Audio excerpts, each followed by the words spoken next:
For millions of years, the waters of Central and Eastern Europe have emptied into the Black Sea. From mountain streams and sluggish plains, they combined to form a great river known as the Danube. People fought on, fought over, and fought against it. It has been trapped, tapped, and channeled, but never completely tamed. My name is Nick Thorpe. For more than half my life, I've lived beside the Danube in Budapest. As the country of my birth, Great Britain, cuts loose from a Europe bruised by Brexit and cut by the coronavirus, I'm staying put. But I'm not staying still. I'm travelling against the flow. This is my journey up the Danube in search of the lost heart of Europe.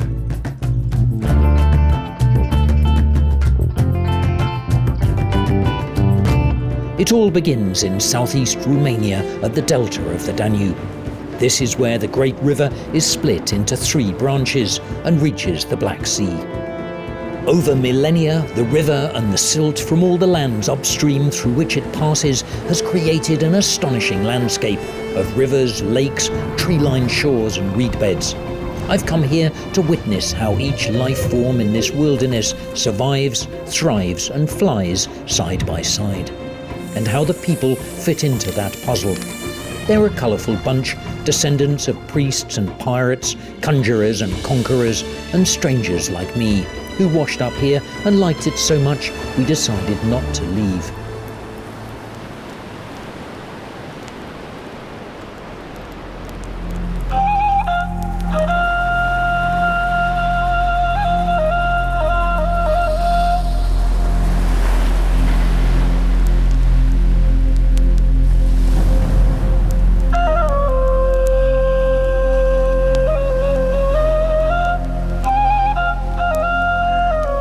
Civilization reached Europe from the east. The art of smelting copper and gold from rock in the heat of the flames, and the art of tilling the soil reached this coast from Anatolia 7,000 years before I built my own fire. Here on the shore of the Black Sea, my journey is about to begin.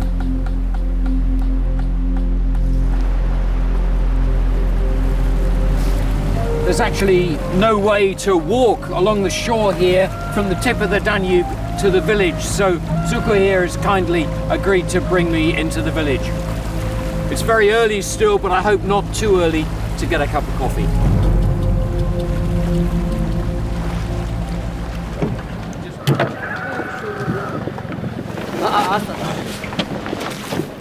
This is Sfantu Gheorghe, a sprawling village where everyone and everything revolves around fishing.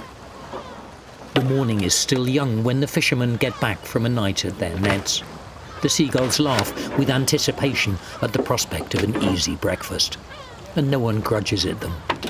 Watching them unload their catch, I feel I'm part of a drama reenacted day and night between fish, birds and man, within the fragile ecosystem of the Danube Delta. Everyone plays their part. The men bring in the fish by the barrow load. Their wives prepare the lunch, while the kids kick a ball. There are skills and goals galore in a game which never ends but is often interrupted. On my first day here, I met Andrei, my first friend in Sfantu Gheorghe. Tell me something about yourself. Who are you? I have 10 years. 10 years old. Oh, okay, yeah. very good. And these, this is your grandfather and grandmother? Yeah, I love this air. I love this oxygen. It's very clear. Your English is very good. Yeah, thanks. You had a good teacher. No, I learn English from games. From games? Not from really? school. Okay. And your mum and dad, where are they? On Italy. I have no mom, sorry. No mum. I have a dad. And your dad is in Italy now? Yeah, He's working there? He's working on boats. When do you see him? On summer. Just in the summer? Yeah. And Christmas time? No, Not I at not Christmas. see it. Really? So it's a long time without him? Yes. It's a long time. He's not come here to visit me. No.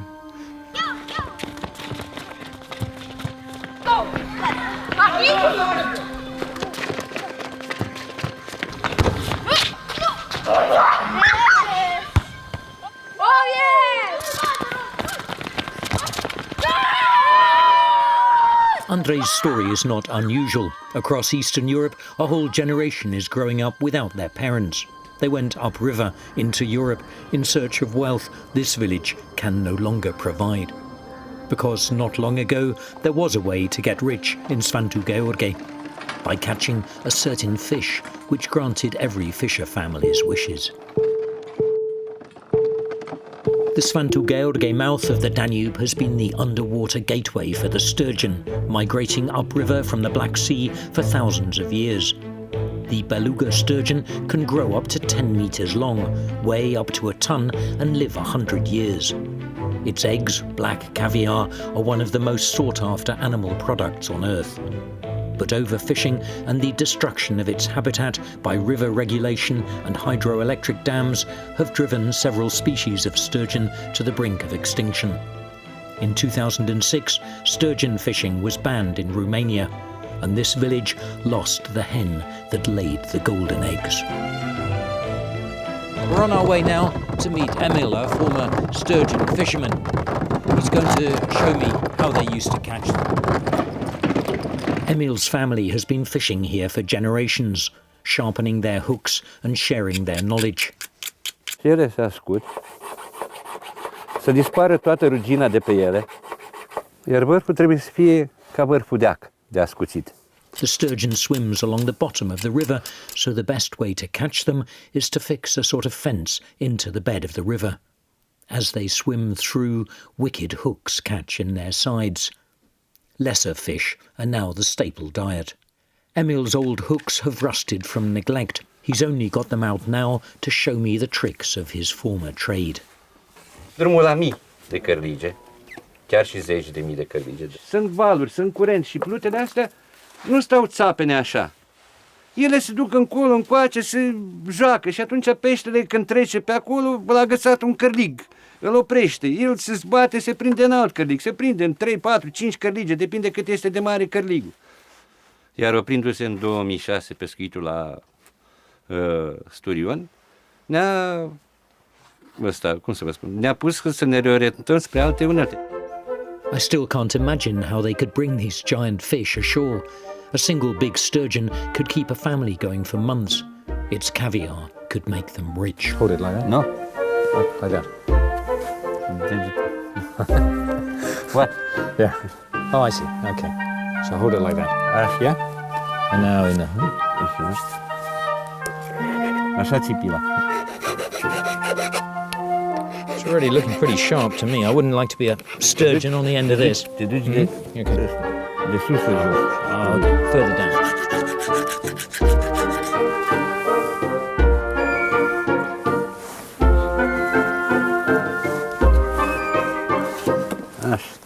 Good. Can I see your hand?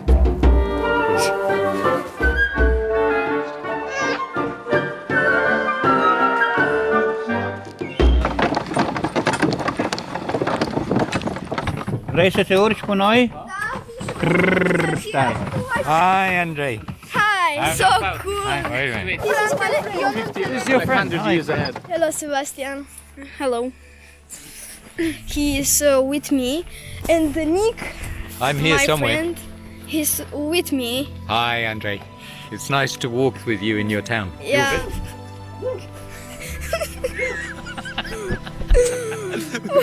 Round and round in circles. Smoke on the horizon, dragon country. Sfantu Gheorghe was named after St. George, the dragon slayer. But was the Danube the serpent in those days, or drought? When Andrei took me to see the two of them, the saint bore a striking resemblance to my young guide. Here, I think we're going to see a dragon. I love dragons, but he's not exist. No dragons. Even here in Sfantu Gheorghe? He was a legend. A legend. A dragon of Sfantu Gheorghe. St. George here, he looks very young. He looks as young as you. Yeah, I know. So, Andrei, I should go now because I have a long journey all the way up the river. So very nice to meet you. Nice to meet you. Good luck. Thank you very much. Pescarii din Dobrogea sau nu? I want to sing in Romanian. Good. That would be lovely. Pescarii din Dobrogea, șai lili laila, put pește la Cherhana, șai lili laila, și aruncă plasele, șai lili laila, ca să prindă peștele, șai lili laila, firicel de baltă, peștele se scaltă, șara dimineața, când se lasă ceața, șai lelele, șai lelele. The words of Andrei's song echo in my mind as I pace the empty streets. The fisherman in the song may be gone forever. I'm leaving this town with a heavy heart. I would have stayed at this meeting point of sea and river, but my journey has only just begun. The ferry sails in the early morning for Andrei's birthplace, Tulcea, the hub at the heart of the delta.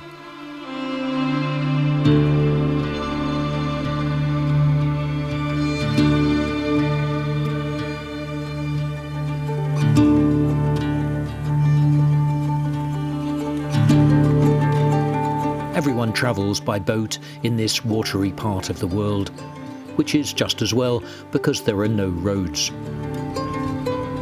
The ferries are micro-communities where people meet, drink, talk and doze, or just let their dreamy river carry their thoughts away. To smoke, you have to go out on deck. In any case, it would be a crime to miss the sunrise. Inside, it feels like a village pub, but here the youngest customers seem the worse for wear. Not just the locals smoke here, but the land itself. It's the reed, I'm told, burning in great swathes deep in the delta.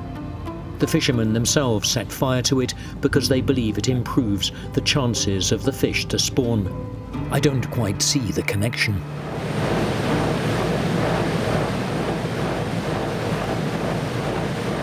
For all the cheerful banter on board, each passenger nurses their own hopes and sadness. Daniela has been living and working in England for 7 years. She came back now for the first time for her father's funeral. He was a fisherman here in Delta. He loved to fish. His dad was a fisherman. Actually, his dad was all his life a fisherman. And how is England? It's really nice there for us. Will you stay there, do you think?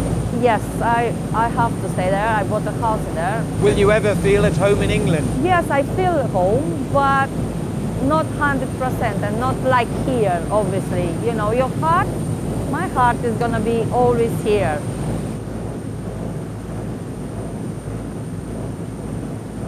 Where do you live? I live in Budapest, but I lived there 34 years in Budapest. My wife is Hungarian. I have 5 children. Wow. They were all born there. Oh, nice. But now they're traveling the world. Yeah. 3 of them are already gone. Yeah. The trouble, it's nice to travel, but it means that the family, all our families nowadays are so scattered. Yes. I didn't see one of my children for nearly 2 years. It's a long time.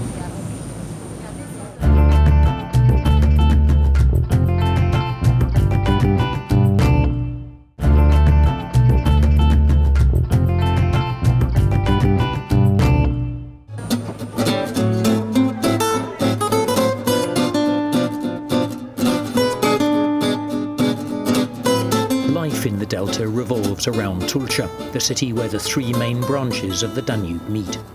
Some ships just dock here, others are built in the vast shipyards. Bauxite is processed for aluminium. Romanians rub shoulders with Ukrainians, Vietnamese and Sri Lankans.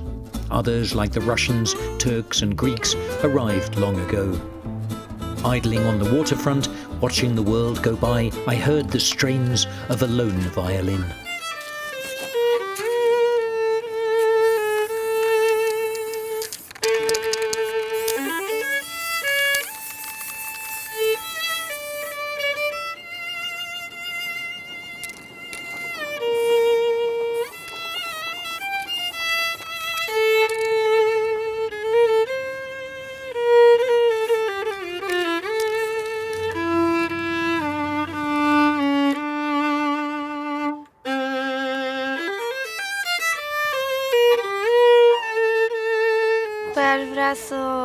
fac ori muzică de film, ori să devin violonist, adică una din două. And your interest, Mike, in... Actually, it's quite funny that no one in my family does art. Spontaneous, that's how I describe my art style. What comes. It's very different, the art that you both make. Yeah. What does Europe look like for you both, looking kind of westwards from here? Da, e mult mai dezvoltat, adică cel puțin, na. But you feel European? No. No, you don't. But you feel Romanian? Yes. And you, Mike?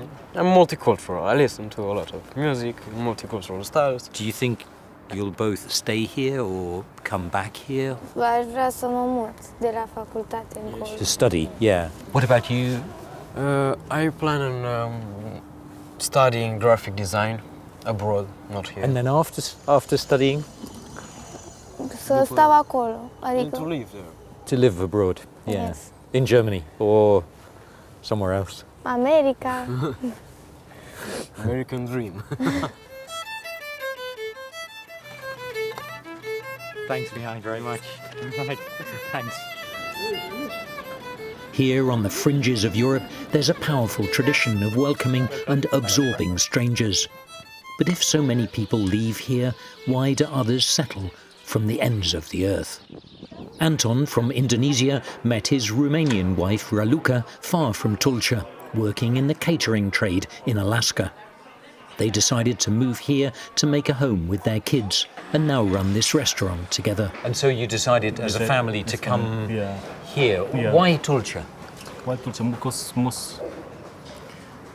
Because their family is mostly here. Yes. Yeah, it's Your a wife's single, family comes from yeah, Tulcea. From Tulcea, and it's a single kid. If I bring Raluca to Indonesia, the parent gonna be like staying alone here. So it's okay. We deal with that one.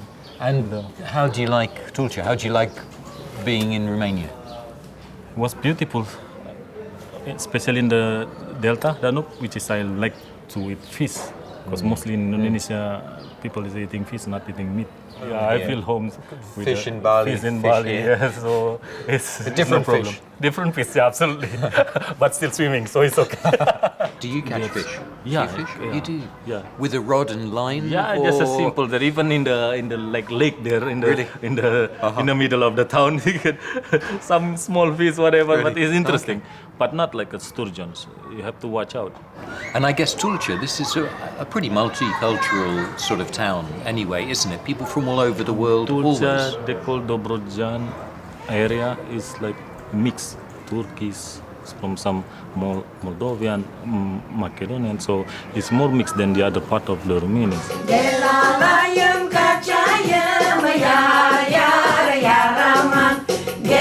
Different cultures live elbow to elbow in the Danube Delta. The Turks controlled this region for 500 years. When their army left nearly 150 years ago, some Turks chose to stay, pledging allegiance to the new Romanian state.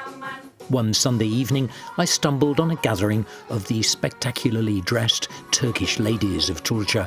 They meet every week to celebrate their traditions, eat sweets and sing the old tunes.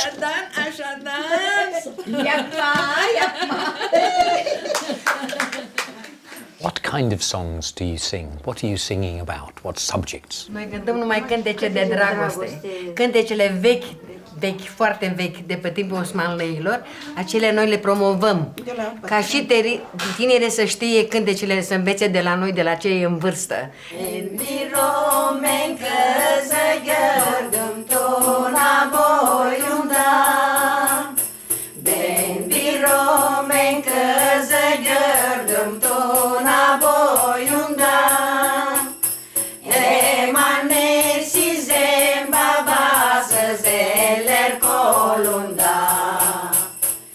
Some of their songs are about the Danube. An orphaned Romanian girl meets a poor Turkish lad who wastes no time proposing to her. Marry you, she asks, and wrap us both in this land of homesickness. Between songs, the ladies confess that they've all lost their husbands. But even that is a source of amusement. Noi toate de aici nu avem soți. Al meu a plecat acum de curând, am 9 luni, și al lui doamna a plecat acum de curând. Restul la fete sunt mai de mult văduve, să știți. 23 de ani, singură. Și eu 26. Bărbații noștri sunt mineri, lucrează în pământ acolo și nu mai vin acasă. Înțelegeți? Asta e glumă, știți? So you feel Turkish and Romanian? How do you feel? Who are you? Una și aceeași persoană, și cu români, și cu lipoveni, și cu macedoni, și cu italiene, cu toate națiile noi suntem uniți. Când se face un spectacol și suntem noi invitați, sunt invitați și celelalte naționalități. Și toți intrăm pe rând, cântăm, ne simțim bine, plecăm, cântăm cu toți împreună, nu avem nicio diferență între noi, să știți. Noi ne împăcăm foarte, foarte bine cu toate naționalitățile. Așa că... Dar când gândiți, în ce limbă gândiți? Acasă în turcă și în orașul român. My wife is Hungarian and my children are half English and half Hungarian. But once my son was asked, when he was quite young, is he more English or more Hungarian? And he replied, I'm 50% English and 100% Hungarian.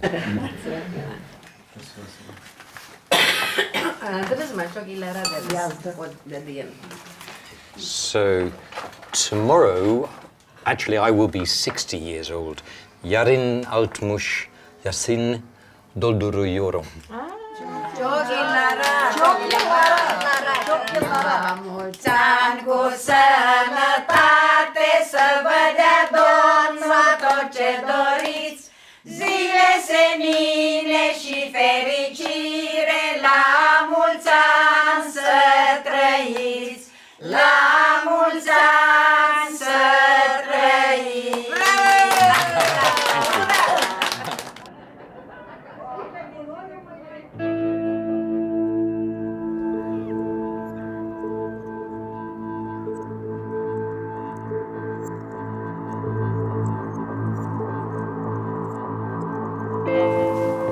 Pretty foggy. Pretty foggy. So it's dangerous to go out, I guess, now. Yes, for the moment, I think we should wait a little bit until it clears out, because, yeah, it can be dangerous. What's the main danger in the fog? Collision?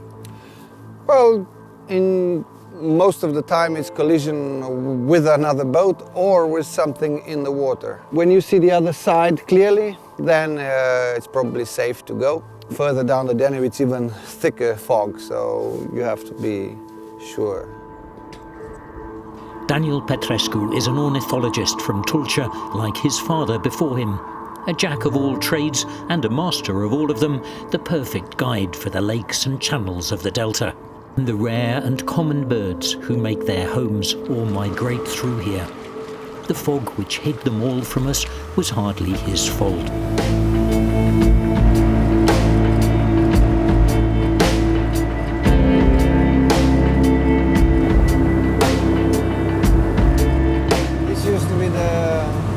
Ceausescu boat, you know. Really? The Siret?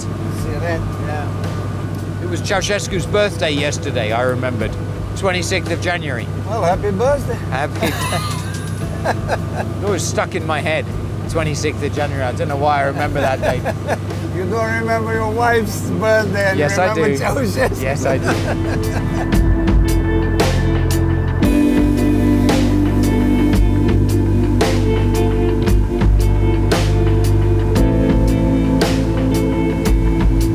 Trying to get to this little lake here. This is one of these places where cormorants begin the breeding and then the next birds are following. Because cormorant nests in the trees, all the herons around here, the spoonbills, egrets, they would nest in these trees. This is the part of the delta which takes most of the sediment, because the oldest part of the delta, this used to be the bottom of the sea, and it's been silted up in the past 10,000 years, 13,000 years. Shallow water, shallow lakes, and also a lot of land where the trees can find a place to grow.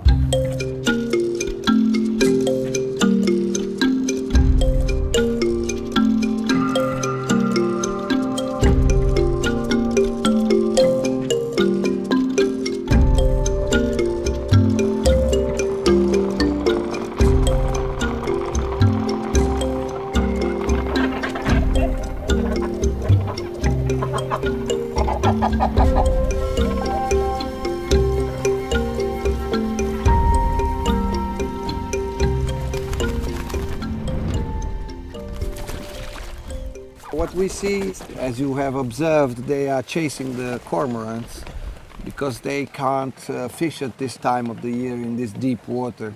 So they will having this parasitic behavior. They are just stealing the fish from the cormorants that come out from a dive with the big fish, and they can't swallow it in the next 3 seconds.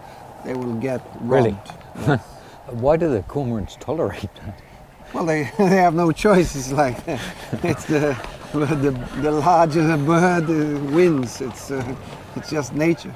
This species of red-beaked pelican, which is the Dalmatian pelican, you are lucky to be here at this time of the year because this is the only time of the year when you can see this beautiful red beak.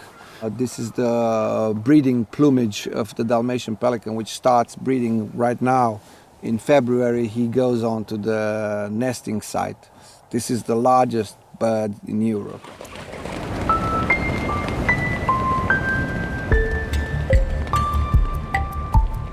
I came here in January, prepared for a deep frozen landscape, but instead of ice, found open water, and the reeds not white with frost, but charred black. The fires, lit by fishermen, spread uncontrollably in the dry winters, driven by strong winds that are common in the delta. That's a problem for people who make a living from harvesting reed, like Adrian in the village of Crișan, which stretches along the main channel of the river. He's taking me to a field recently burnt to cinders. Only the willows survived because they're so full of water.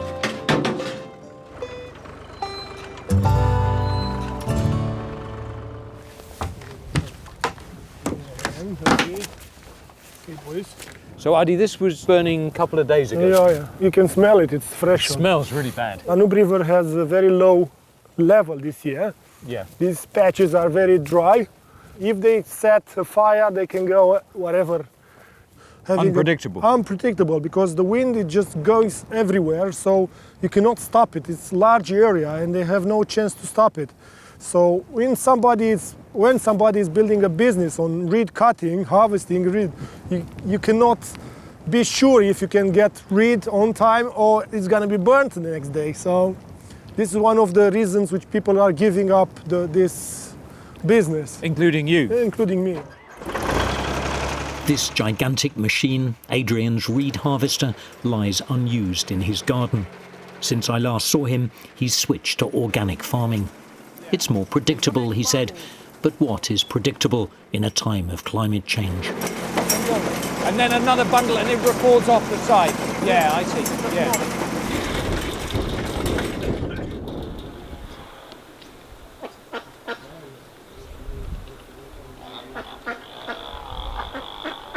When I was last here, your son, he was like very small. And now? 9 years old. It's on the school. It's on the school today. So. In his class, there are only 4 people. 4 children. People are not having children, or the families have moved away? There are not enough young families, so it's not enough to earn from reeds. No. Not enough people to come and work here. It's difficult though. Adrian's village, Crișan, is turning a sharp bend from fishing to tourism. But tourists are harder to catch and keep, with a shorter season for spawning.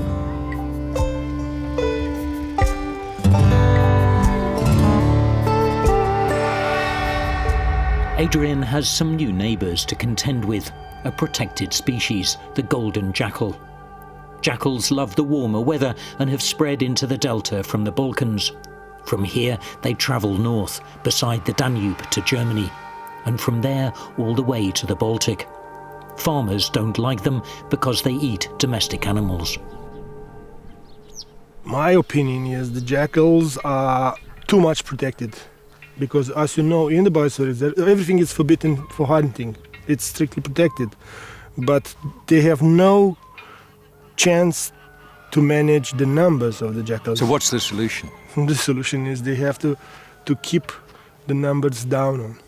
Which means you and other people shooting them? In any case, they should avoid to let them spread too much, because it's affecting the wildlife. And finally, the biosphere reserve, it's about wildlife, birds especially. they are not scared because they never heard about gunshot and things like that. I mean, they never harm people, do they? But you... Not yet.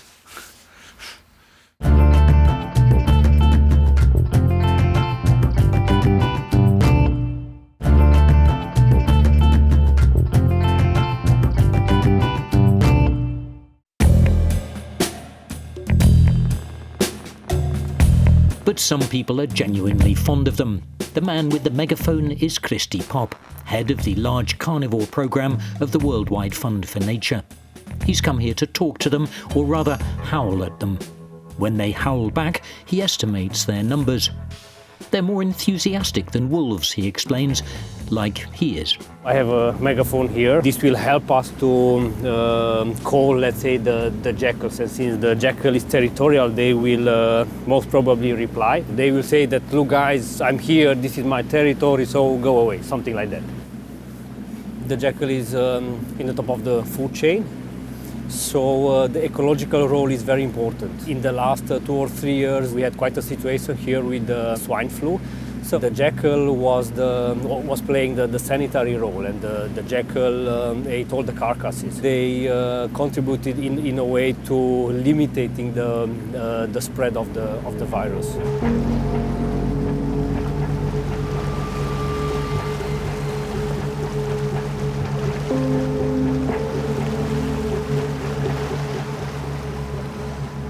We're getting closer to Karaorman, which means the Black Forest in Turkish. That's a good place to find jackals? That's a good place. We managed to record jackals there, I think, in at least 70% of the cases. So this is actually a thermal camera. It's really a nice tool because you have the chance to see the animals.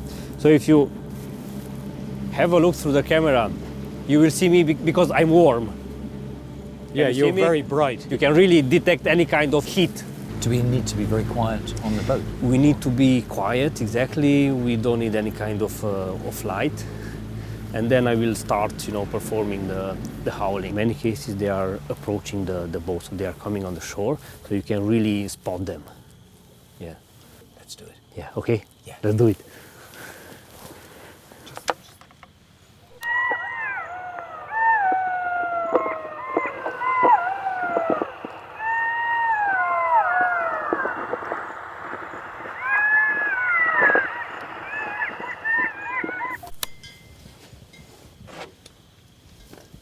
As darkness descends, they watch us by starlight. Imposters, they growl. We feel their presence.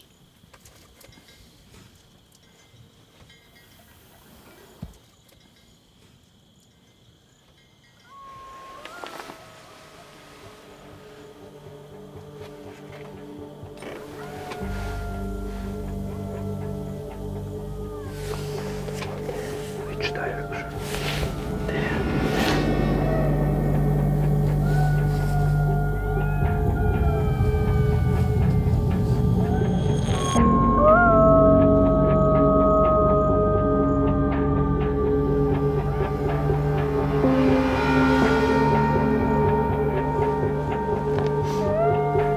So I guess they're watching us now. Do you think? Because he was pretty close there. Yes.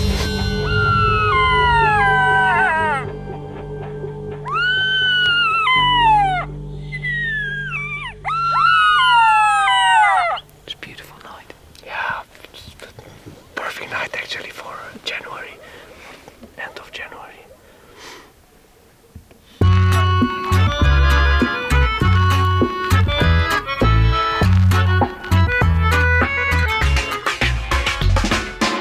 After a night spent hunting jackals, I woke early to search for new prey. Fishermen, the rock stars of the delta, rich in stars but bereft of rocks. Far from the villages, deep in the reeds, I found an island where they live like the banished. They only go home when their boats lie low in the water with their silver harvest.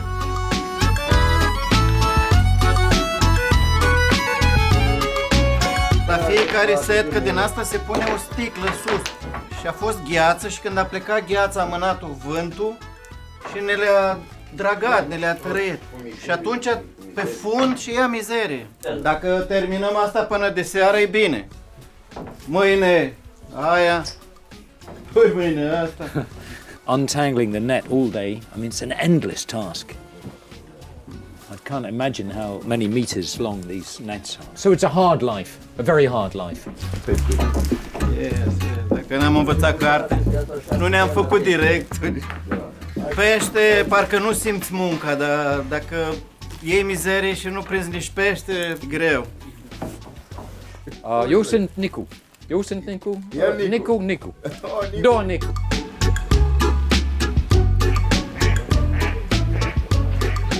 La ora 5 dimineața m-am trezit, am băut un ceai de fructe, uite acolo, fructe de pădure. Am venit înapoi, fac mâncare la băieți, că suntem mai mulți aici. Și eu dorm aici și în caz de am musafiri, mă primesc acolo.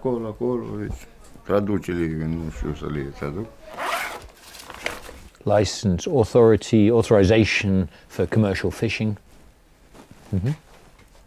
Different authorizations, different kinds of fish that they're allowed to caras. Do they pay you a fair price for the fish? Eu, 3 lei ne dă pe kilo de caras și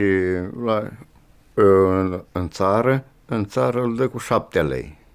So Vasily and the other fishermen here get less than half a euro for 1 kilo of caras, but it's sold in the markets for 7. The markup is like that, but the poor fishermen here getting very little for it. Vă arăt acolo. Mergem acolo și vă arăt ce am prins azi.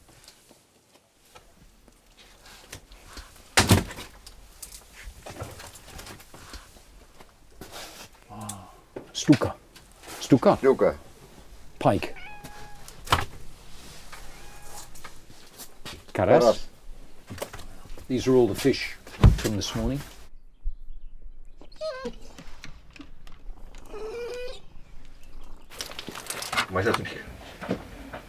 No one can catch sturgeon anymore because it was banned, right? Oh, ilegal, nu. Deci la Ucraina se pescuiește, în România e posibil. Do you like to live here, Vasily? And what's good about your life here? Nu ne place viața. Nevoile. Sărăcia ne face. Forța. There's some good things, though, about being a fisherman in the Delta. Maybe the quiet, the fresh air. Nu. Aer curat, da. Aici, da. Asta, da, cu aer curatul, da.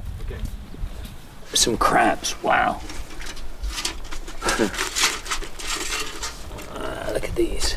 Well, they're not actually crabs. They're like shrimps, or giant shrimps. This one's still alive. That one's still moving in there. Wow.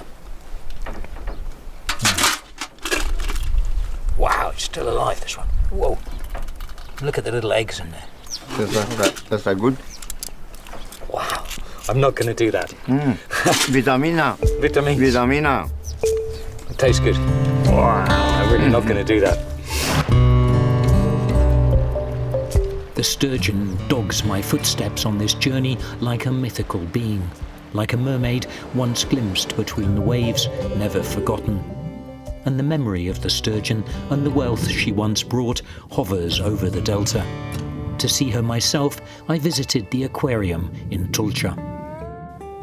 The sturgeon is the oldest fish on Earth. At 200 million years old, they've been around at least 4 times longer than humans. And fossils show they haven't changed at all. The original design was perfect. An armoured fish, all cartilage. Outside, they have a skin like a shark skin. So if you feel it, if you put your hand on it, yes, it would feels cut like your fingers. sandpaper, yes. So it will take away your skin. And also they are armor plated with some bony plates, which are very tough. And inside they don't have bones, they only have cartilage. I'm not sure if I like them. I respect them, I think. Yeah, look at this one. They need special places to spawn.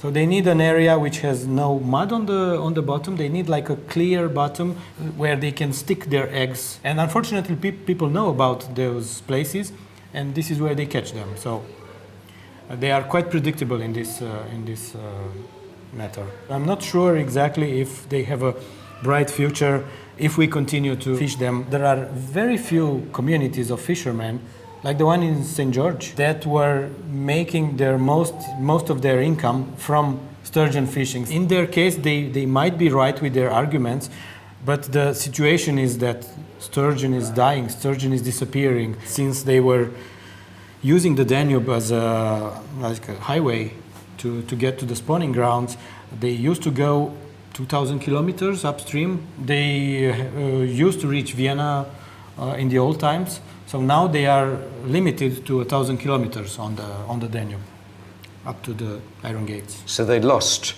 two-thirds almost of the river to spawning. At least half, let's say, yes, of the river. After hearing so much about this ancient fish, I wondered about its flavour. Why so much excitement? I haven't eaten meat since I was 17, on the grounds that I shouldn't eat what I couldn't kill. But could I harm such a magnificent creature? Pushing aside my doubts, I travelled back to the Black Sea, to Sulina, a town founded by pirates at the tip of the central branch of the Danube. I've been eating fish for several days now. Carp, pike, catfish, but now for the first time here in Sulina I've found sturgeon on the menu. So that's what I've ordered, traditional sturgeon soup from the Danube Delta. Mulțumesc. Plăcere. Poftă mare. Și un pahar de vin alb sec, vă rog. Da, imediat. Și apă minerală. Și apă minerală. Mulțumesc.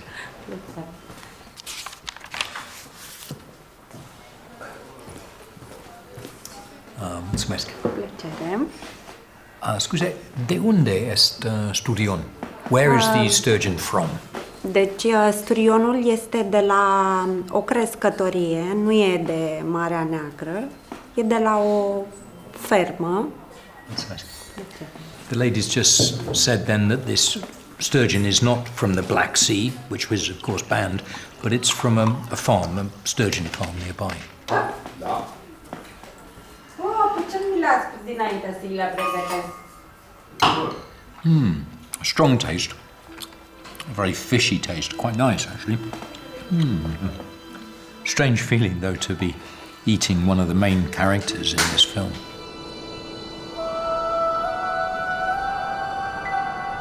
Other rivers are measured from the source, but all distances on the Danube are measured from this old lighthouse.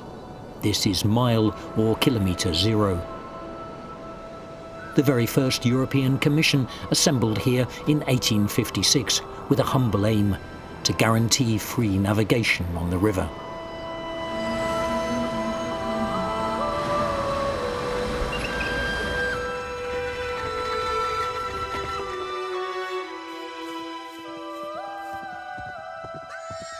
Between the lighthouse and the sea stand the gravestones, where the history of Sulina is worn away by the wind.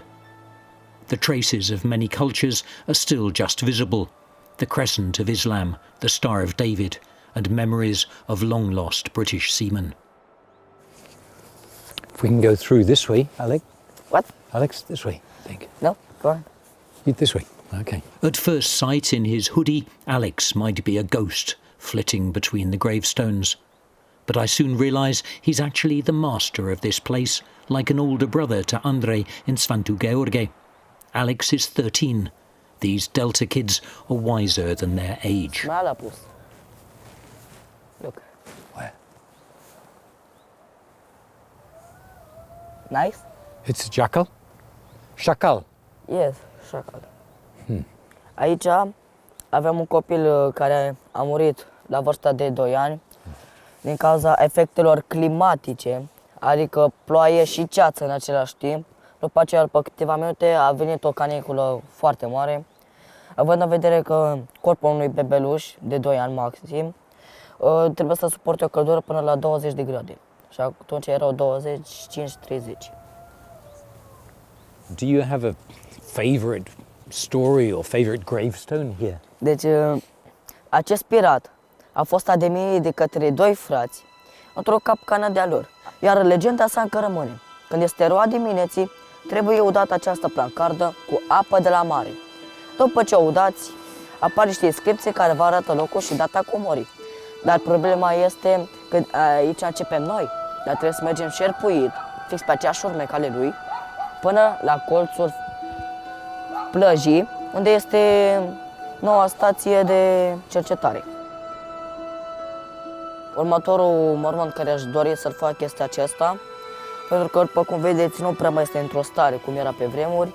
Cel mai important de făcut este să cumpăr ciment, să-l fac în niște cărămizi și după aceea să bag aici sub el, să le lipesc.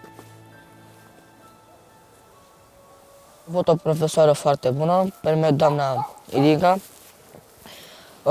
Am fost de câteva ori cu ea la ghidaj, la prezentare. Mi-a plăcut cum povestea, inclusiv că i-a aflat că mi-a place foarte mult istoria. Când m-a văzut că niște oameni m-au întrebat despre un anumit mormânt, le-am spus toată povestea asta întreagă. Și m-a întrebat, ai dorit să fii ghidul cimitirului? Am zis, bine. Oricum, nu am prea ce să fac acasă. Și sunt ghid aici la Sulina de vreo 3 ani.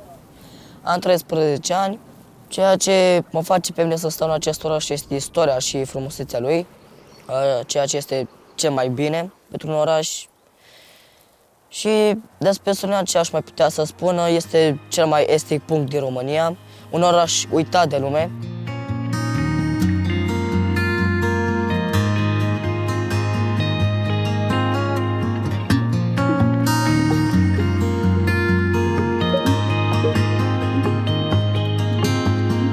The name Sulina or Sol Luna contains both the sun and the moon. And like them, she disappears, then reappears from behind the clouds. In these ship-haunted streets, there are puddles of light, islands of warmth and love in wintry windows. It's a town always waiting for spring.